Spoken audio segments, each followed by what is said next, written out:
మెల్లగా తెల్లారిందో ఎలా వెలుతురే తెచ్చేసిందో ఇలా పోసి నవ్వులతో మెరిసే పసిపాపల్లా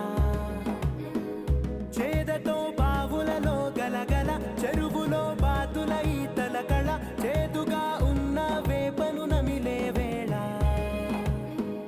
చుట్ట పొగ మంచుల్లో